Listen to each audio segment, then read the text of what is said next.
Today's show is brought to you by Audible, and right now you can get a free audiobook download and 30-day free trial at audibletrial.com/joined-up.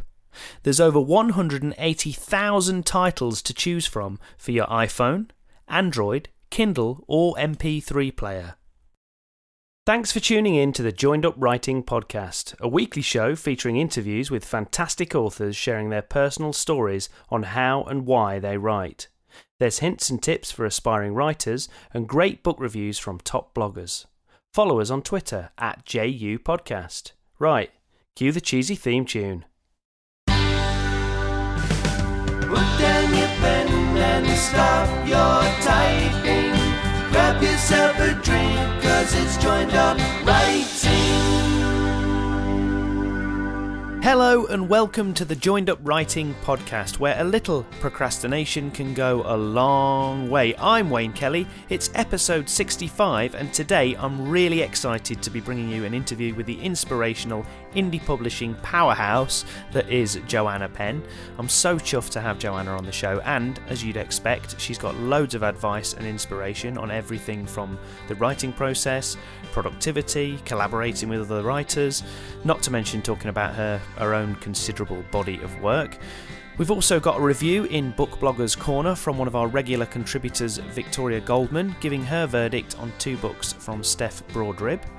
I'm sure there's a number of new listeners today, and if you are listening for the first time, it's great to have you. And I should also mention that we've got loads more great author interviews, 2-minute tips and quick listen epilogue shows, so you can head over to joinedupwriting.co.uk and be sure to subscribe on iTunes, Stitcher or wherever else you get your podcasts from. And if you like this episode, do take a couple of minutes to leave us a rating and review. It really helps others to find the show. So before we dive into the actual interview, I have to say that speaking to Joanna proved to be a bit of a watershed moment for me. I've been talking about writing my crime novel for a long time, both on here and over at Wayne Kelly Writes, and like many writers, I've been noodling away on it with very kind of open-ended idea of when I might get it finished and what I might do with it when I do. To be honest, for a long time I was swaying between trying to send it out to traditional publishers and agents or whether to go down the indie publishing route, but chatting to Joanna was the culmination of reading lots of stuff, including Joanna's books on self-publishing and being a creative entrepreneur, that finally convinced me that indie publishing is the way I want to go.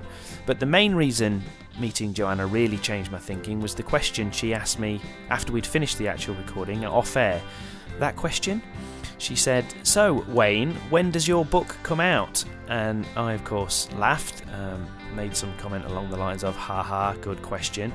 But anybody that's met Joanna or listened to her podcast, The Creative Pen, will know that she's not the type of lady that accepts those kind of wishy-washy answers. So she asked me again, a bit more forcefully, and she basically challenged me to stop dithering and make a decision, to set myself a deadline and announce it on the podcast. So, with trepidation, I accepted the challenge. So, we recorded the interview back at the beginning of October. I've spent a lot of time thinking about it, but I'm pleased, excited, frankly terrified, to announce that my debut crime novel, Safe Hands, will be released in June next year, June 24th to be precise, and the wheels and planning are now very much in motion to make that happen. I'm currently knee-deep in editing, in the process of learning as much about the process as possible, and I've also been fortunate enough to get some terrific beta readers ready to read the manuscript in February. I won't go into any more detail now because I've rambled on too long as it is, and I know you'll want to get to the interview, but you can follow my journey over at waynekellywrites.com, and if you subscribe, there'll be some bonus content coming your way over the next few weeks. So once again, thank you, Joanna. It was the gentle kick that I needed. Okay, a little bit more about today's guest then, Joanna Penn. She's an award-nominated New York Times and USA Today best-selling thriller author, writing as JF Penn, as well as writing loads of helpful non-fiction for authors as Joanna Penn. She's sold over 500,000 books in 84 countries and 5 languages. As well as running her successful indie publishing business, Joanna is also an international professional speaker and award-winning entrepreneur, voted as one of The Guardian's UK Top 100 Creative Professionals back in 2013. I know you'll enjoy the interview as much as I enjoyed chatting to Joanna, so let's get on with it. Okay, Joanna, thanks a million for joining us on the Joined Up Writing podcast. Really appreciate you taking the time to do it. I thought, just to start us off, I think it's fair to say that for many of us, you're a bit of a superhero when it comes to blazing a path in indie publishing, and with your work rate, your podcast, your books, both fiction and non-fiction, it's hard not to be inspired. So, with that in mind, I thought every superhero has an origin story, and I'm sure listeners would love to hear yours. So tell us how you came to write your first book, which I believe was non-fiction, and the lessons that you learnt from that experience. Yeah, sure. And thanks for having me on the show. So sort of winding the clock back, we're talking towards the end of 2017. And I started writing my first book, properly for publication in 2006. Although I had, I'd always written journals and things like that, essays and stuff for college and things. But 2006, I was working in a big corporate. I was implementing accounts payable into large companies.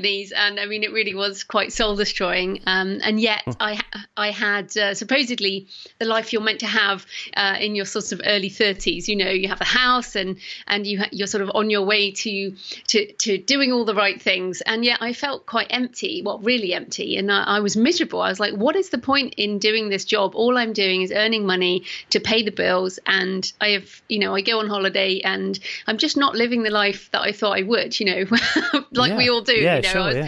So I was like, okay, well, what can I do? So I started reading a lot of self-help books, and the Americans are great at this. So I was reading Tony Robbins and Jack Canfield, and this was around the time of Chicken Soup for the Soul, when that kind of started out. And I was listening to a lot of audiobooks. So it's interesting because, of course, 2006, there weren't many podcasts. It wasn't called podcasting, but we had tapes, and it was kind of the beginning of MP3s. Yeah. So, I started writing this book, which was a self-help book on career change. And I thought by writing this book, I could help myself and help other people. And I started to learn about professional speaking. And I was doing all this alongside my day job. And basically, I wrote that book. I self-published it in 2008. Again, back in the day before the Kindle went international. I was in Australia back then, before print on demand was a big thing, before CreateSpace, before any of this stuff went mainstream. So I had 2,000 books in my garage at the beginning of 2008 in Australia. And I realized at that point that I didn't know how to sell them. I didn't anything about marketing, and many authors have this realization. You think that you learn how to write a book and then you have to learn how to market it. So 2008 was when I started the creativepen.com, which is my website, and I really started it because I learned so much and I'd been ripped off, and I was like, I need to help other people so they don't go through the same thing. And then 2009, the sort of early pioneers of the Kindle millionaires appeared. John Locke, if people remember, Joe Conrath sort of started popping up, and lots of people started appearing, and I was like, wow, this is amazing. And 2009 I started my podcast, and I also did NaNoWriMo. So we will fast forward in a minute, but I did NaNoWriMo in 2009, which became my first novel, which I published in 2011.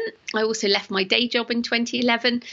So that's sort of 4 or 5 years after starting writing. And then 2015, my husband left his day job to join my company, the Creative Pen Limited. And now we're a multi-six-figure company, creative entrepreneur company with fiction and non-fiction and all the things. So that's kind of a sort of long story short, but, very clearly I started writing 11 years ago. So it feels like a long time, but also at the same time, it feels really fast. So if people are at the beginning, you can get there. You can be a full-time author if that's what you want. Absolutely, a hell of a ride, as you've just said. So going through all the things, and one of the things that I really, and not just myself, I think a lot of people like about you and what you do with your website and your podcast, is you talk about those times, like right at the beginning. You mentioned there, you had these 2,000 books printed, and they were sitting in your garage, and you suddenly thought, oh, how am I going to sell these? And I think what people like is the fact that you actually share your mistakes and your learning experiences, and I think that's people really connect with that. Why is that such an important thing to you, do you think? Well, I guess I don't know any other way.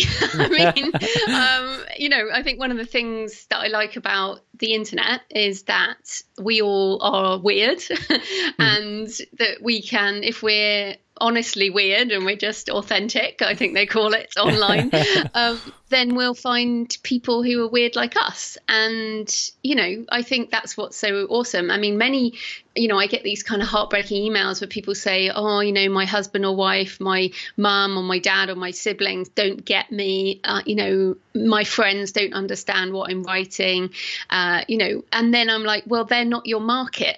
Yeah, I mean, by sort of familial Darwinism, there's a, thing about it that we all carve out our place in a family, for example. So we're all often very different to our siblings. And then, our parents are like, aliens a lot of the time. And the same with our children, and our friends, again, are generally quite different. So if you want to attract people who are like you, or people who would like to read your books, or if you want to help other people, then just by being authentic, you'll attract those people. And also, I guess I'm very, very lucky that I learned marketing, or I guess not lucky, it's, these people put their stuff out in an authentic way. But I learned marketing from Seth Godin. I have met him, but I've basically been reading his books and his blog and going to his events and buying his courses, since 2006. And he is, all about the story, all about authenticity. And I really, I would advise people to check out Seth Godin, Godin, because he really is about caring for the customer and not scammy, sucky marketing. And, when I got into it, I guess the internet was still is, there's the nasty rabbit holes, but the internet I live on and the internet that I use is a positive, happy place full of people creating and, it's exciting. So I think you have to choose the way you're going to go and then give out that kind of energy, and that's what you attract in return. Well, it's obviously worked for you. It's obviously been effective. And as I say, you've connected with, lots and lots of people on the basis of that. So if we just take a step back a little bit then, so you kind of, in your whirlwind explanation of your story there at the beginning, you talked about NaNoWriMo and how you kind of made the move from, well, say made the move. I know you still do non-fiction and fiction, but when you first went into fiction and you wrote that, the beginning of, I think what was the original, was that called Pentecost, but it's now Stone of Fire, is that right? Yes, that's correct. And I think you wrote the first 20,000 words or whatever it was. So that was in 2009. I think, so just give us a bit of a sense that it was your first attempt at fiction. First of all, where did that urge to write fiction come from? Because obviously when you first started out, you'd obviously been reading lots of self-help books, as you say, and you wanted to put a book out into the world that kind of helped other people, and it was non-fiction. So why the jump into fiction in the first place? Well, I think I always was a reader of fiction, and when I was most miserable in my day job at lunchtime, I spent so much money because books in Australia are so expensive, because I was commuting. So my commute was probably 45 minutes to an hour each way, and I was listening to audio on the way to work and then reading on the way home. And so I was like, I got to 2009 and I was on the podcast with someone I was interviewing, and he said that he thought I had a block around fiction, and I was like, no, I don't have a block. And he basically, I thought about it after he challenged me, and I definitely did have a block, which is, I went to Oxford University and my mum was an English teacher, and so I thought that the only novel I could write would be some sort of prize-winning literary novel. And yet, I do read some literary fiction, but the books I craved, the books I was desperate for, were fast-paced thrillers that helped me escape my life. And of course, this was before Netflix or Amazon Prime, or like the all golden the other age distractions. Yeah, yeah, this was then. So I was like, okay. And it was also the time when Dan Brown's Da Vinci Code came out, and in fact, as we talk, his new book Origin has just come out, and I'm going to see him in Harrogate next week. So I'm so excited, because Dan Brown pretty much changed changed my life. It was around that time that he came out with the Da Vinci Code, and I realized that you could write a religious-based kind of historical thriller that was mainstream. I mean, Dan Brown is still one of the richest authors in the world on the Forbes richest author list. And I was like, wow, penny dropped. I can write escapist fiction. Oh, and I could make a living. I could actually make money with fiction. And that was very exciting to me because I've always been a businesswoman. But also I write nonfiction to help people, and I write fiction to help people as well, because, one of the biggest things people need is an escape from their miserable day job. So as I used to escape into thrillers, now I write thrillers that I hope people will escape into. And, I don't write literary prize winning novels at the moment, although I have.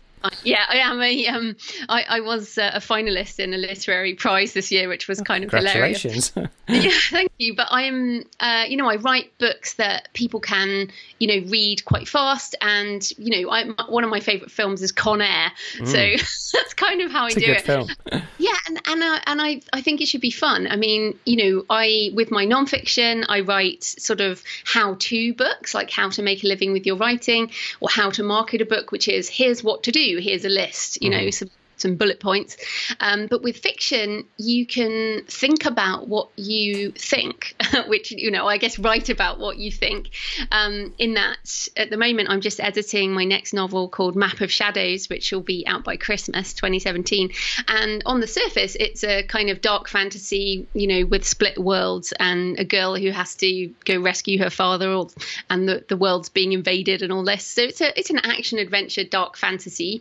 But underneath the themes are immigration and borders and citizenship and where do we really belong, and drawing lines on maps that change people's lives, big topics that are affecting us in Europe as you and I talk, and I reflected on the meaning of the book after I'd written it, and I was like, I guess I'm still really angry about Brexit. Yeah. Yeah, so you can do both. I mean, and that's what's so awesome, I guess, about writing fiction. You can help people and figure out what you think. Absolutely. So when you wrote that first book, as you say, it started as NaNoWriMo. How long did it take you to write that first book, and sort of why? And how did you write it? And how has your process changed since then? There's a few questions there. Yeah. Okay, so how long? So I sort of got the idea and started writing in 2009, November. And then what I realised after I'd done NaNoWriMo, you're meant to write 50,000 words. I wrote 20, of which 5 became the seed of Stone of Fire. So I spent that next year, to 2010, I joined a local college and did Year of the Novel, which was the aim was that by the end of the year you would produce a novel. And what was funny is they said to the class of 14 people, only one of you will finish your novel this year. And I was like, yeah, well, that'll be me then. And it turned out it was. So, and I just don't understand why people don't achieve their goals sometimes. But I was like, yeah, Year of the Novel, that's what it means. So I finished it by the end of the year. You took it very literally. I did. I mean, well, yeah, that's what it was. So then I went through editing process and I published it April 2011. So it took about 15 months, that first one. And what was my process? Well, amusingly, I did videos, like all the things you learn with your first novel, things like dialogue and story structure and all that. If people want to have a look at thecreativepenn.com/first novel, there's everything from my first idea and NaNoWriMo all the way through to selling, I think, 100,000 copies or something, getting a New York agent and I mean, kind of crazy stuff. But and there's some very embarrassing videos, all the way through to like my self-doubt and kind of chronic nerves when I put it out in the world, and I cancelled my launch drinks and all of that because I was so worried. And so, the ups and downs of that journey. So was there another question in there about probably because I probably threw like 10 at you, but well, the reason I asked that is because I'm guessing, and it sounds like you know, again, like everything that you do, you kind of document the process and you share that with other people. So how would you say your process is different now from when you wrote that first novel? If you sit down to write a novel tomorrow, what have you learned from that process? Well, I think that the main thing you learn is how to write a novel, which, when you finish your first novel, sit down and write another one and another one and another one. By book 5, and my 5th novel was Desecration, which is the first in a crime series set in London. By that novel, I understood how to write a novel, and that it might sound sort of facetious or whatever, but there's a story structure which you kind of have to get used to. I still find dialogue challenging, but you get to grips with that. So instead of with that first book, it's sort of, well, what do I do now? And while you're learning, you're reading loads of books. So this is very typical with new writers. You end up reading sort of 40 books on writing and then realize you haven't done any writing. Yeah. So, I did start using timed writing back then. I still use timed writing. So basically back then I would get up at 5, I'd write for, an hour or 2 before work and then go to work. Now I get up and I'm at a local cafe at 7 and I write for 2 hours, 2.5 hours. I was there this morning. I'm there every morning, unless I'm doing research or something. And then, so pretty much diarising my time, and now I guess I have no doubt that I will finish a project, although it sounds like I didn't then either. But as in, I know that when I sit down to write a book, I will finish a book within a reasonable time frame, and then I will publish a book, because at this point I've written 25 books. So that's definitely changed. What hasn't changed is the self-doubt, chronic self-doubt. I was actually writing in my journal just before we got on the phone that I just got the notes back from my editor about Map of Shadows, and I was sort of reflecting on the fact that nothing she said was a surprise to me. I knew all the problems that she picked out. Just almost need her like a security blanket so that I haven't missed anything. And of course I use a separate proofreader, but my story editor kind of helps me with structure. And I was like, why can't I just be confident in the fact that I understand story? And, after 25 books, I'm still going through that process. And, maybe I always will. I mean, I love having a first reader editor who does that for me. But yeah, certainly when you're writing that first novel, you almost don't know your problems. You can't diagnose your own problems. So you might have characters that have no depth, or you don't even understand what depth is. You might have a story that doesn't follow the good principles of story structure. You might have tried to write. This is a very big issue with new writers. They're like, oh, I'm going to write a George R.R. Martin, sort of 250,000 word, multiple point of view novel that they then give up because it's just impossible. So I say to people, look, pick a single protagonist. Start with The Hobbit and then work up. Take one character. I say the Hunger Games, actually, kind of more modern than The Hobbit. But one character has a problem that has to go through different trials and then wins or loses. I mean, it's a very much easier structure to follow. Absolutely. And in terms of how you go about with the process in terms of planning, do you plan? I'm guessing that you do, because that's the kind of person I think you are. But do you plan very heavily, or do you fly by the seat of your pants? How do you approach that? Well, I plan my time very heavily. So, my time is blocked out at this point, sort of up until 2019. I'm booking things, and I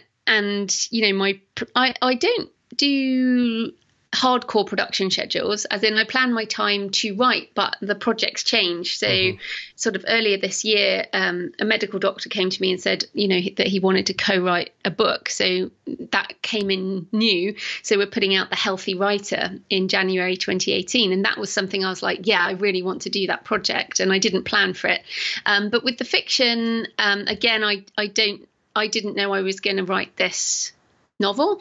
But after the Brexit vote last year, I started thinking about borders, and that sort of idea percolated, and I came up with a sort of seed of an idea of map walkers who can walk through the maps we draw. And that was kind of the initial idea. And I did write a sort of a world building document, which is sort of the rules of the game, and a couple of lines about the characters. But literally, this was like 2 pages of A4. And then I know an opening scene and I know the closing scene, and I'll know a couple of what they call tentpole scenes, which are, big scenes in the middle. And then the rest of it is, I am a pantser, so I know probably 5% of what's going to happen, and then I just sit down and write.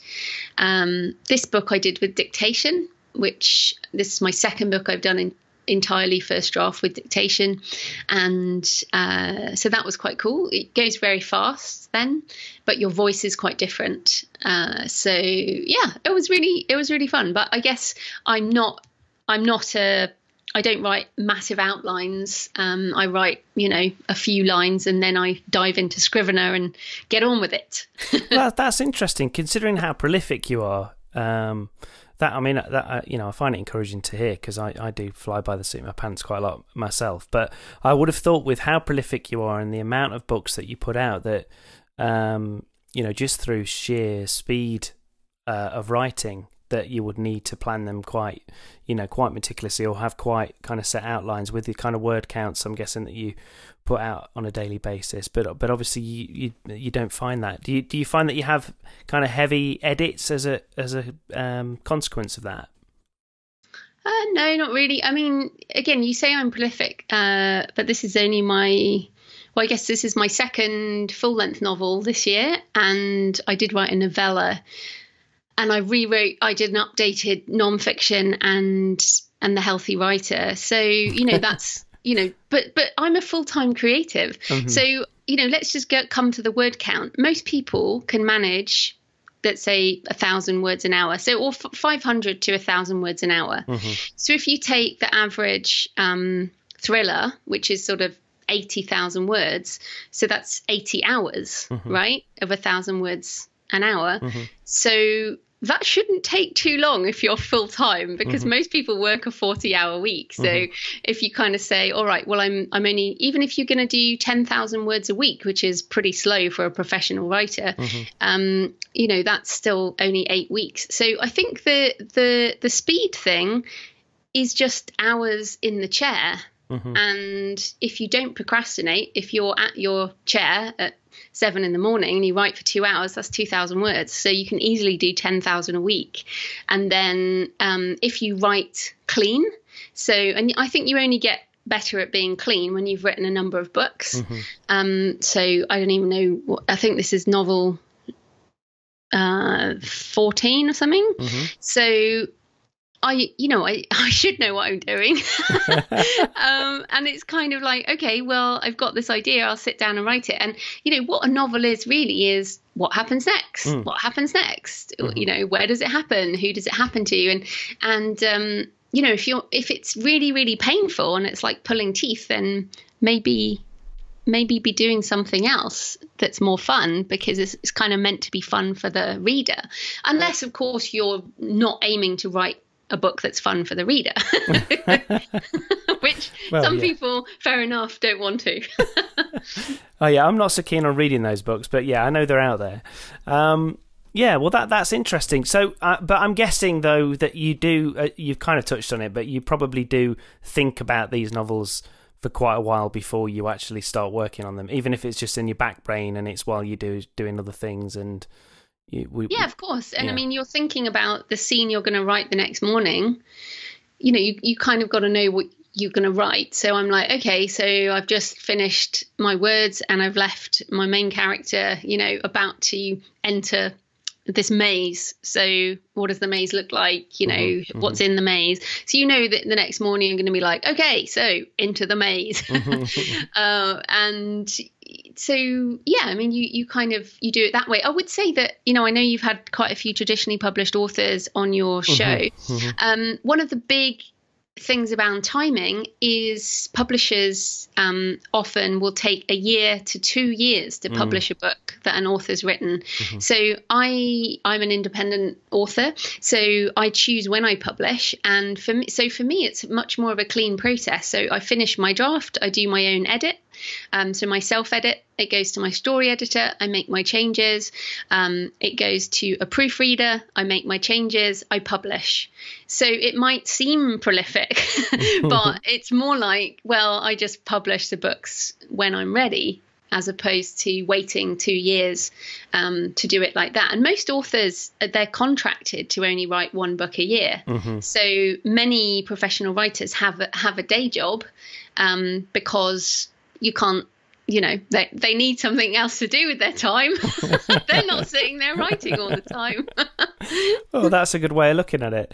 So you mentioned there, obviously, traditionally published, indie published, etc. So you write your fiction, you write your non-fiction as Joanna Penn, and you write your fiction as JF Penn. Why did you decide to use a pseudonym? I know it might seem like an obvious question. Just to explain a little bit about that. Yeah, sure. So basically, if your audience is significantly different, then it's worthwhile having a different name. So obviously, JF Penn and Joanna Penn are close enough that I'm the same person. But I have 2 different websites, 2 different email lists.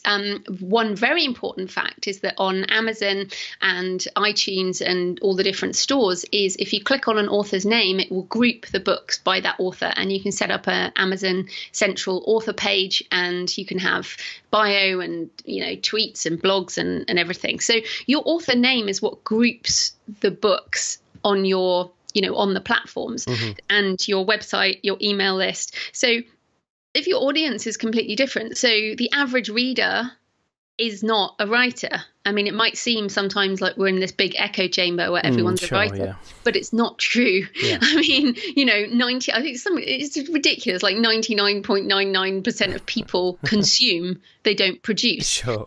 The whole point is that we're producing.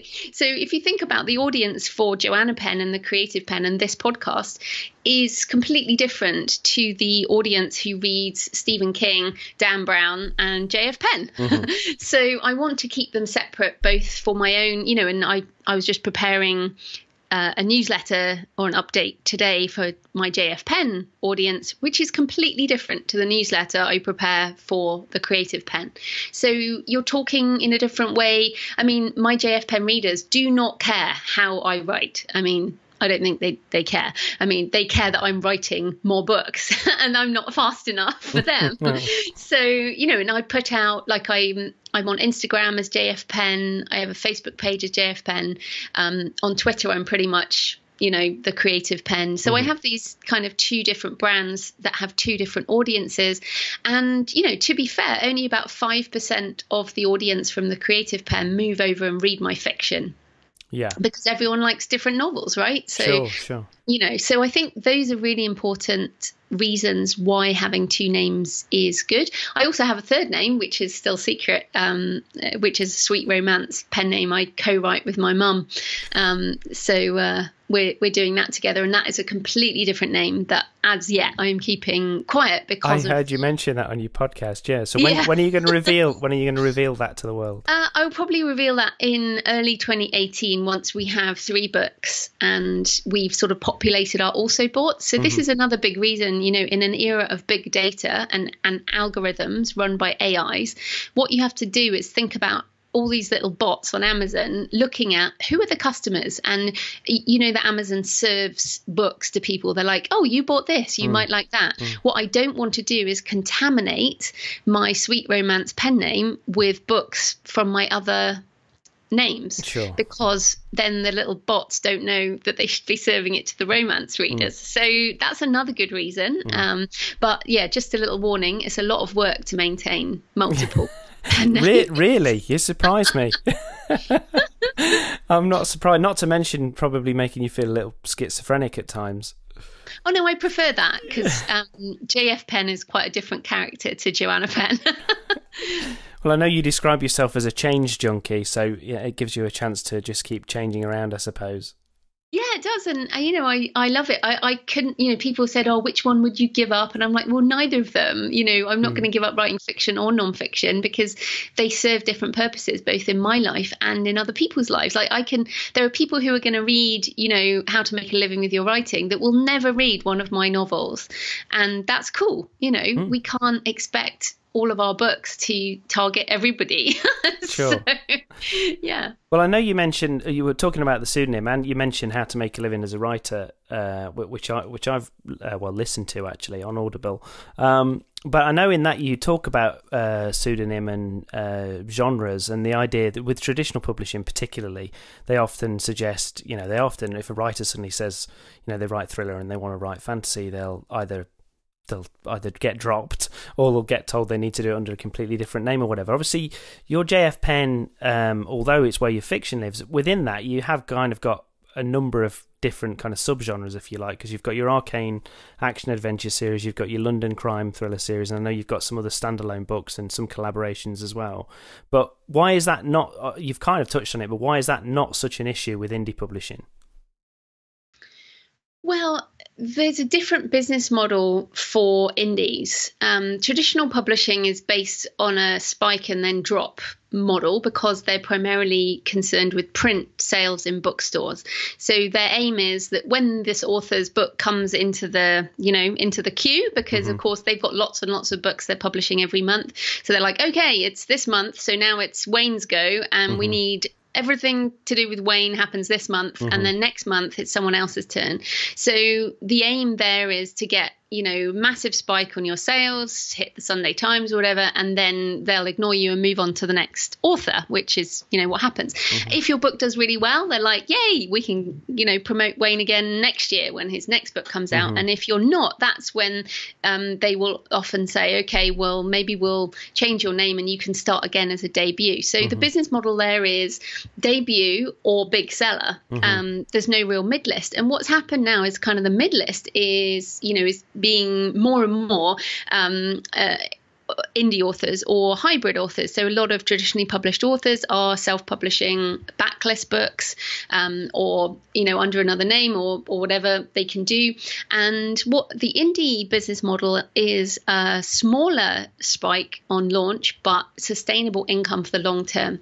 So I get essentially a paycheck every month. I get paid for the month 60 days later, and so I know how much I'm going to get paid. It reconciles to the sales reports, and I get several £1,000s a month, sometimes more, but usually my paycheck from book sales now is it's significant. So that happens every month. So it's just a very, very different business model to traditional publishing, but many authors are sort of still stuck in that spike launch mentality. So I do launch, but I make I hit the USA Today list last year with books I wrote 5 years ago, including Stone of Fire, and I make the most money off my backlist.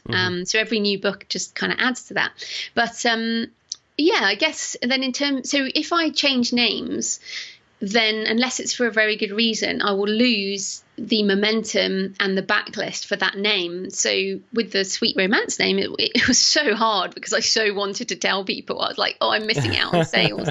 But it's a long-term thing. And I told my mum, look, don't expect much money until we hit 5 books. If we have 10 books, you can pay for your holiday, and then it's all up from there, basically. I really think these days, if you have less than 10 books, if you want to make a living and a decent living, then you need 10 books under one name. Then you can do box sets and all kinds of different things when you have that much of a backlist. Some people will say 5, but I guess it depends what the definition of make a living is. Well, and I was a consultant, so you had a high bar. Yeah, set. I had a high target. But does that explain kind of the difference? Yeah, it does. Yeah, it does. Yeah, absolutely. Okay, that's a nice place to take a very quick break for this week's BBC Book Bloggers Corner. And this week, regular contributor Victoria Goldman brings us her review of the first 2 books in previous guest Steph Broadrib's Laurie Anderson series.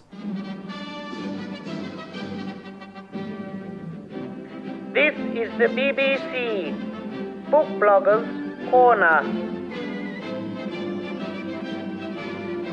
Today I'm talking about 2 books in this one review, as they are the first 2 books in a new series. The books are Deep Down Dead and Deep Blue Trouble by Steph Broadrib, both published by Orenda Books. These brilliant action thrillers feature Florida bounty hunter Laurie Anderson. She's a single mother to 9-year-old Dakota, who is currently in remission from leukemia. Laurie is constantly in fear that Dakota's cancer will come back, and she will do anything to keep her daughter safe. In Deep Down Dead, Laurie has huge hospital bills to pay, so when a bounty hunting job comes in, she has no choice but to take it. And since she has no one to leave Dakota with, she takes her along too. The fugitive she is assigned to find is her former mentor, JT. It's clear that they have an intriguing past, and not necessarily just a professional one. In Deep Blue Trouble, the next book, Laurie is doing an off-the-books job for FBI agent Alex Monroe, searching for an escaped felon called Fletcher.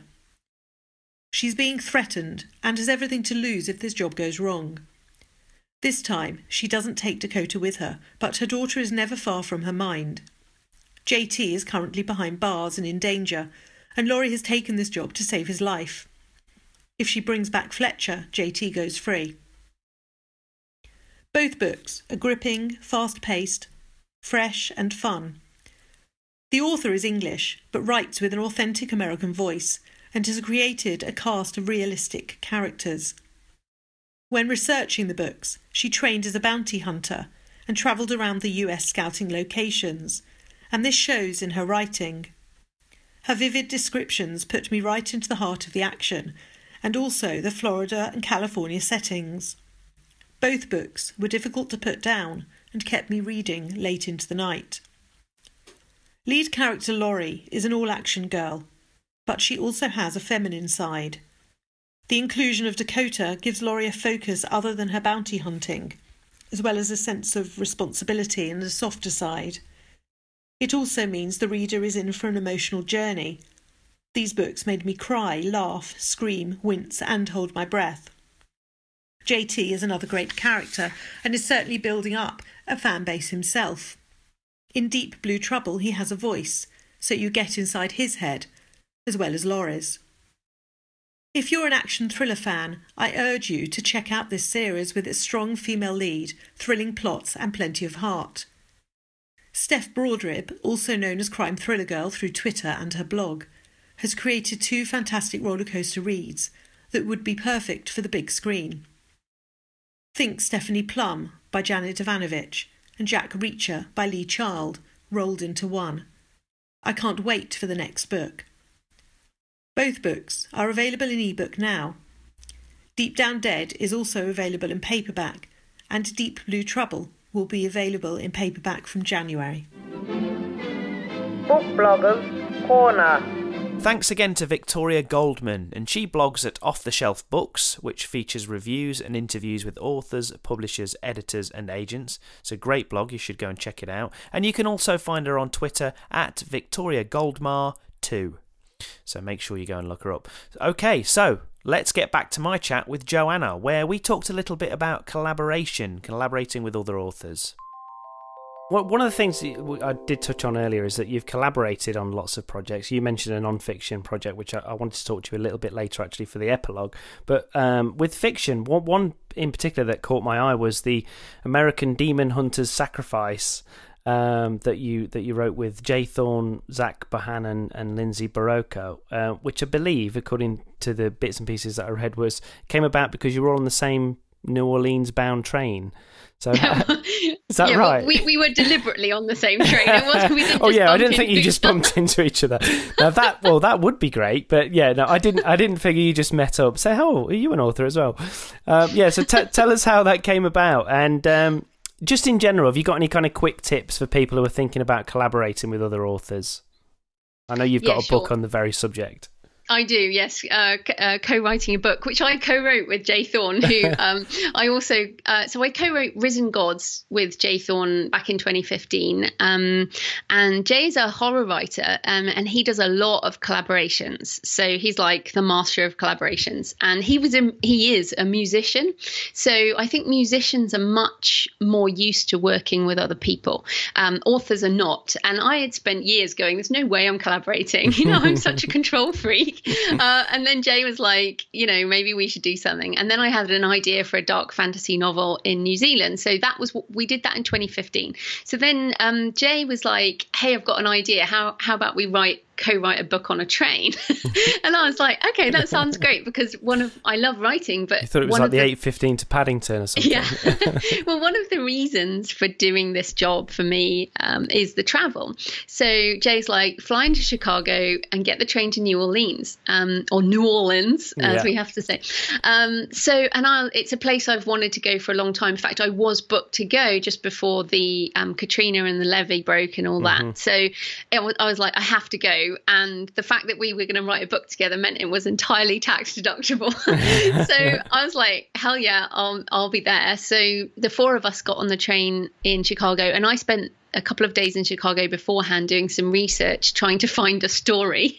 And I found this Peruvian skull in a museum, which we then used as a sort of relic that was smuggled onto the train. And then basically the demons are summoned, and then the demons take over the train. It's such a fun book. So it takes place kind of real time as the train, it starts in Chicago and it ends in New Orleans. And we planned it on the train.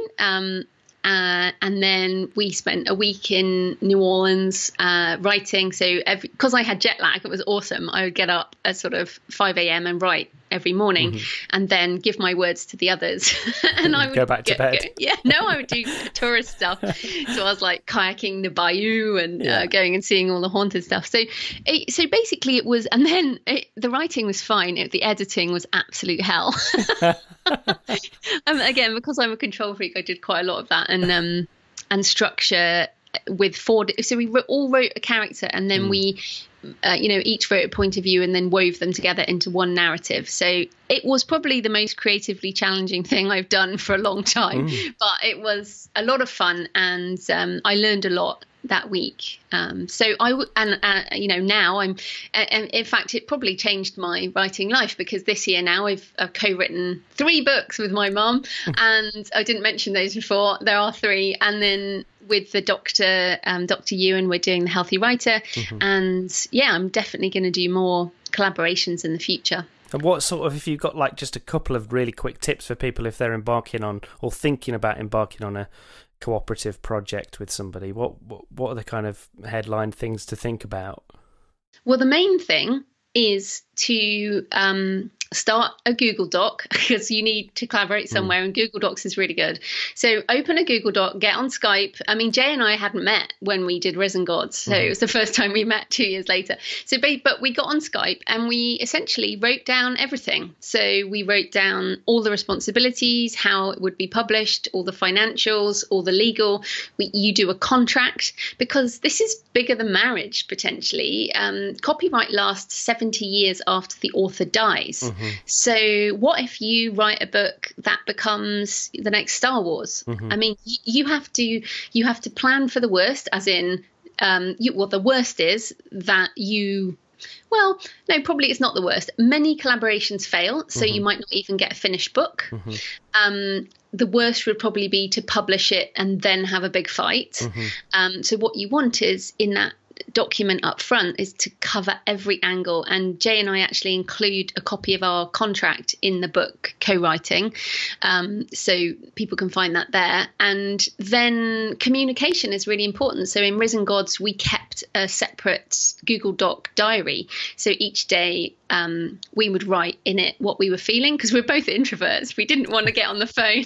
So we would just write each other notes about what we were feeling and our self-doubt, and because sharing your first draft really attacks your self-doubt issues. So those would be that would be my biggest piece of advice, is write down everything, plan for the worst, plan for the best, how's it going to be published, who's going to do the marketing or which parts of the marketing, how will the money be split.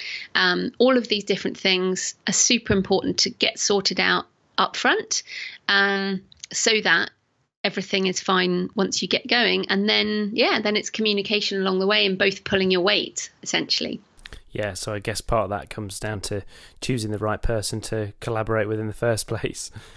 Yeah, and that's really hard because how do you know? I mean, like with Dr. Ewan, I was like, okay, I know, I did get on the phone with him, and then I was like, okay, I'm not going to commit to this until I see a chapter. Mm-hmm. So he wrote me a chapter, and then because I'm the publisher, I have the platform, I have an audience, but he's a medical doctor. So, he has his expertise. So I only today, in fact, yesterday I just put up the pre-order for the Healthy Writer. And the reason being is because the book is in a state that I know we will publish now. Yeah. So it's been 6 months and now I know we will publish. So I thought, right, I'll put up the pre-order. Brilliant. Well, I did want to touch on that in the epilogue. I wanted to ask you a little bit about that.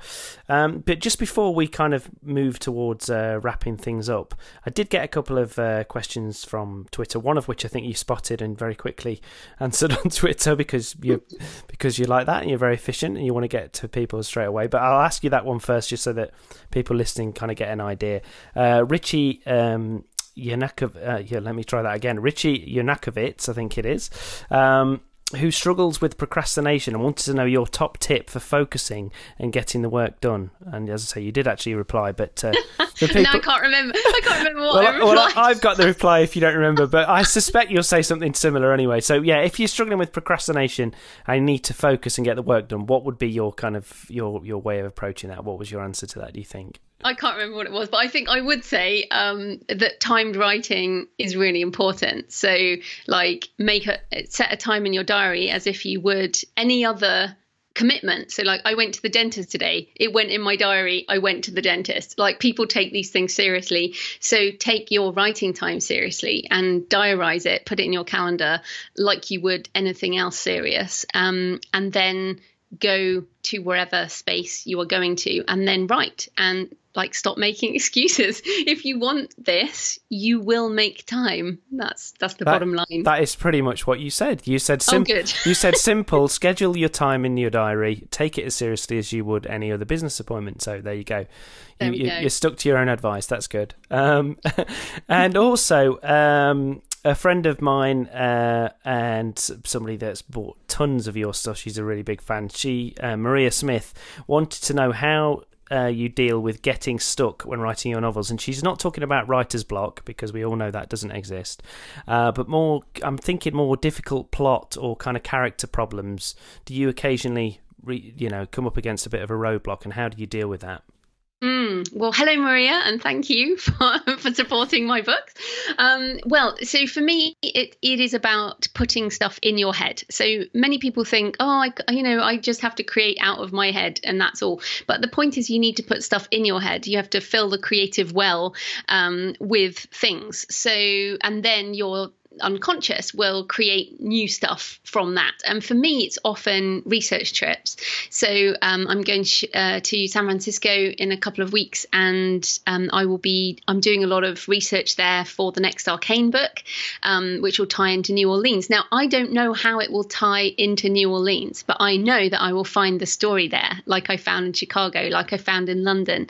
And the Map of Shadows opens in Bath, around the corner from me. Mm-hmm. So it doesn't have to be a long way away. It can be round the corner from you. It can be the person that you see in the line at the shops, or interesting character you see on TV. You're like, I could use that little bit. Mm-hmm. You have to be like a magpie, because there's nothing original. Mm-hmm. It's just a recombination of other things. So that would be my tip. Like, if you're stuck, then go fill your brain with something else and then try again. And I don't mean like Candy Crush. I mean, proper research, or I think watching movies and great TV now does count as research, because you do get ideas, but you need to notice your ideas, and in that way you can bring it back to your work. I agree. I think you need to kind of watch it with partly a kind of analytical hat on to some extent. You know, if you're really enjoying something, especially if it, I mean, we're not talking necessarily, an Australian soap or something, but something that's got a little bit of quality to it. But yeah, you need to think kind of, why is this working? Why is this story working? Why am I involved in it? And what is it about the characters or the plot that's kind of working? I definitely agree with that, and I've used that myself. And something else I've used, I found to be quite effective when you get stuck as well, is character monologues. I don't know whether that's something that you've kind of had a go at yourself, but you know, if you're particularly stuck and you've got a character, it might be your main character, it might be one of your minor characters, but you kind of just write a load of stuff just from their point of view and kind of think things through, and you kind of, I've had kind of solutions suggested from doing that before as well. I mean, whatever works. I mean, I tend to be based on setting, so I get a lot of ideas from setting and place, and then I would never just write a character monologue. My character would have to be in a place doing something, and then I might as well write a scene while you're there. Yeah, while I'm there. So yeah, I definitely don't have any kind of interior monologues or whatever. There's always action in my books. But yeah, it's like whatever works for you. But definitely don't expect it all to, like, one of the things when you write a novel is you should feel completely empty afterwards. You should feel like you will never write again because you've just emptied yourself onto the page. And then the point is you need to fill yourself up again. So I've just emptied myself into Map of Shadows, and I know that I have to fill myself up again, hence the next research trip, in order that I can write something. Like right now, I couldn't write anything because I have nothing left. You've got to go and fill the creative well again, yeah. Exactly. Oh, that's brilliant. Okay, well, just as we kind of wrap things up, what you have kind of touched on some of the things you've got coming up, but just give us a bit of a reminder of what's coming up next for Joanna Penn. Right, so for Joanna Penn, The Healthy Writer is out in January 2018. And for JF Penn, Map of Shadows, a dark fantasy thriller, I guess, will be out before Christmas. And then the next Arcane novel, which will be something like United States of Arcane, which will be pretty awesome. I'm looking forward to getting into that. This is the thing, like, I haven't even published Map of Shadows, and I'm looking forward to the next book. So I couldn't wait for like 2 years for a traditional publisher. But yes, always busy, always loving it. So yeah, lots of fun. And enthusiastic. You've already told us as well, you've got thecreativepen.com, which is such a helpful website with loads of useful resources, and people can find you on Twitter at @thecreativepen. Is that right? Yes, with a double N. And also I have a podcast, the Creative Pen Podcast. We're up to like episode 320 something at this point. So come on over if you're interested in writing or publishing or book marketing or anything like that. Yeah, as you say, you got on the board with the podcasting at a very early stage. Was it 2009, did you say you started your Indeed, podcast? Yeah, very early, yeah. And it's obviously worked out. It's a great podcast anyway. I've been listening to it for ages. So if there is anybody out there that's listening to this hasn't listened to that yet, then I would suggest go and check it out, because it's full of great advice and inspiration and great interviews. So that's a great place to check out. But in the meantime, good luck with all your other projects. Really appreciate you taking the time to talk to us, and hopefully speak to you again soon. Thanks so much for having me, Wayne. Okay, that's about it for this week. Thanks again to Joanna for taking the time out of her schedule, which I know is planned by the minute. And thanks for setting me off on my own publishing journey, and I will keep you posted about that. Make sure you look out for the short bonus episode next week, where Joanna stuck around to talk a little bit more about her upcoming book, The Healthy Writer, and why she thinks it's so important for us writers to take better care of ourselves. A quick reminder as well for you to share the show with at least one of your friends, and to make sure you subscribe on iTunes, Stitcher, or wherever else you find your podcasts. iTunes in particular, it takes seconds to leave a quick review, and it actually helps other people to find the show as well. Don't forget you can find all the links and everything else in the show notes at joinedupwriting.co.uk. You can follow us on Twitter at JUPodcast, or on Facebook, Joined Up Writing Podcast, and you can also find me on Twitter at Mr. Kelly to you. So that's pretty much it for this week. Thanks for listening to the Joined Up Writing Podcast. Let's get joined up. I'm Wayne Kelly. Happy reading and writing, and I'll see you next time.